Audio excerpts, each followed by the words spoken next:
decide we're going to go. We're going to go next summer, yeah? That'd be great, For you pay. a fortnight. No.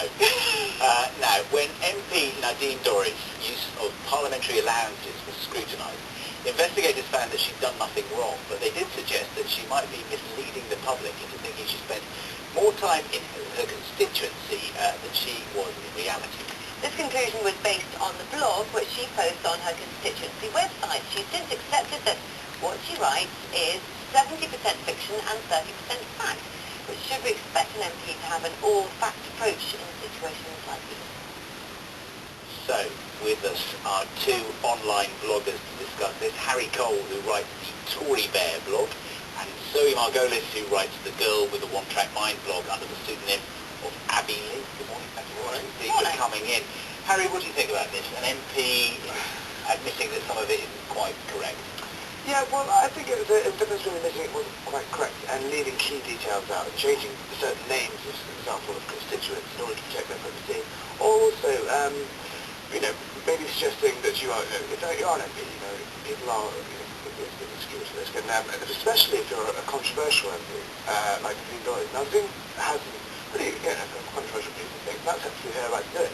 But she has, through that, attracted a vast amount of people who are willing to, almost, stalk her to a certain level online, publishing her address, writing where she's staying, things like that. So if I was an MP with a young children as she is, I think I'd want, exactly my exact location every day posted online. So everything that, she's written online is, she's talking about, it's a diary of a background MP, so she's talking about, village debates and harvest festivals and things like that. So without actually putting the exact location on, it's still giving her constituents a flavour of what she does without actually jeopardising her security by publishing exact details of her location when there are people who have proved themselves out there to be willing to turn up and almost film themselves, stalking her and turning up to her events when they're not even constituents.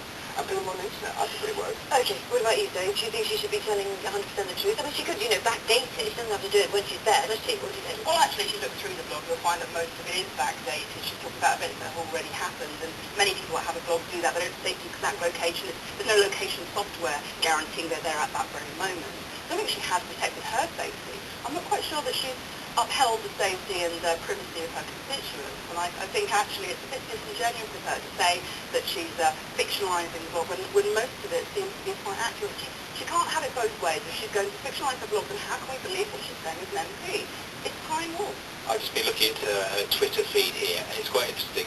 Last night she said she'd just been for a meeting with the local police chief, and the kind of thing she was generally doing. Now, after this huge row has broken out, which is put just an hour ago, Twitter is the sewer of social networking media. And it goes on. Yeah, it does. It goes on much in that way. I think if you look at some of the things that people are writing about these days, if she was a left-wing MP and this attack from the right, I think this cries of misogynistic bullying would be deafening. But suddenly there's this weird silence. I think we need to get a little bit of a grip on reality here. What we're facing in next month is, there's going to be 3 former MPs and potentially 3 sitting MPs facing police investigation, facing trial, and yet no one's really talking about that. Weirdly, no one wants to kind of ham that head. Yet, even obsessed with Nadine and crazy. I mean, we're sitting here talking on BBC about it. I mean, why aren't we talking about other MPs?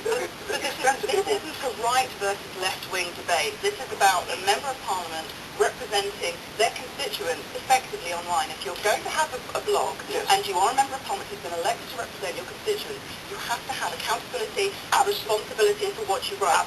And it's completely inappropriate to call your constituents nutters, and I quote, that is a term that she's used, she sits on the Health Select Committee. That is not the correct term to use. Right. People with mental health people attacking her. Very inappropriate.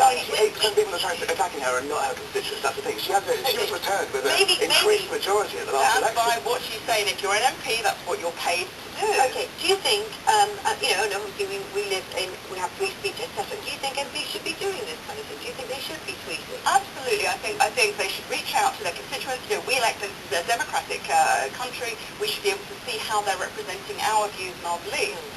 The more accessible they are, the better. The more open and democratic society that we have. But with that comes some responsibility. You have to be able to stand by what you say, not fictionalise it, and actually be open and honest. I wonder how many people really follow their MP's tweets on Twitter. I know journalists do, I know other MPs do, but how many voters really care? Exactly. I think people follow, a wide range of MPs, and then most of the people that it's a very big difference between holding someone to account your MP account and, just throwing savage abuse at them, which happens. Most of those people, I'd say, willing to bet 99% of them aren't her constituents. And I think there's a difference between holding someone to account and just blatant as hell. I think we have to get on with digital media here. Lots of people use writeforthem.com, which is a way of accessing your MP via an online medium. Loads of people want to be able to access their MPs and Parliament because we feel disenfranchised is attached from party politics. The online medium is a wonderful way of doing that. I can tell you that she, according to this, she's been to the Barton Le Clay Library and she says the people there are very discerning readers. We have to leave it there. Sorry, we have run out of time. Thank you very much. Thanks both. That's almost the end of